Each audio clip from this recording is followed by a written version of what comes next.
আগতে কি আছিলে আমি যদি কিবা এটা কনসেপ্ট বুজি পোৱা নাই কিন্তু সেইটো আমি মুখস্থ মাৰি লিখি দি পৰীক্ষাত ভাল স্কোৰ কৰিছিলোঁ আৰু সেইটো আসলে নৰ্মেল আছিলে কাৰণ তেতিয়া মাৰ্কছ চোৱা আছিলে যে কোনে কিমান মাৰ্কছ পাইছিলে আৰু হেতুৰ ওপৰতে চাকৰিবিলাক নিৰ্ধাৰণ কৰা হৈছিলে বা চাকৰি নকলেও যি কৰিব বিচাৰা সেইবোৰ নিৰ্ধাৰণ কৰা হৈছিলে কিন্তু তুমি যদি জীৱনত বহুত বেছি ডাঙৰ কিবা কৰিব বিচাৰা something very very big তেতিয়া তুমি বস্তু বুজিবলৈ শিকিবই লাগিব কাৰণ হেতু কোনো অল্টাৰনেটিভ নাই you have to understand the things without memorizing that why this has happened what this has happened how this has happened these are the questions need to be asked to yourself and to your teachers so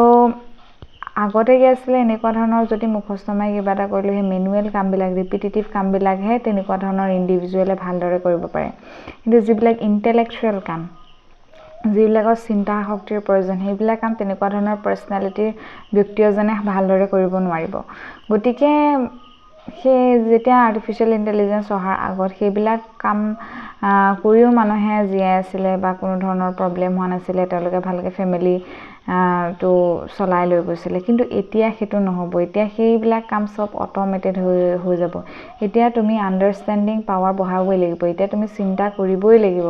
যে কেনেকৈ এটো হৈছে কিয় এটো হৈছে এটো নহলে এটো হলহেতেন যদি এনেকুৱা ধৰণৰ কোৱেশ্চন কৰিবই লাগিব otherwise it will be very hard for sustain মই একদিন এনালাইজ কৰি হেতুৱে পাইছো so keep learning and keep exploring thank you